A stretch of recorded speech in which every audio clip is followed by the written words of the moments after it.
Tingin kay Papa. Ayos mo yung hair. Oh. Yan. Oh. Oh, yung pa-heart. Yung pa-heart naman. Oh. Straight yung kamay. Yan. Oh, tapos, smile. Oh. Okay, yung ano, legs ha. Oh. Oh, iba naman. Ganun. Iba naman, taas naman yung legs sa kabila. Sa legs mo.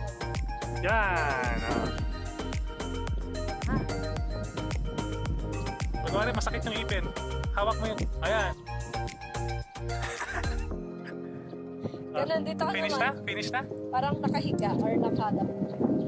Okay. Ganyan. Ayoko yung pose na yan. Pangit. Pangit yan. Ayoko niyan. Dito ka upo ka sa lamesa. Ganyan. Gawin mo yung kamay mo kung sasabihin mo, ma'am, sir.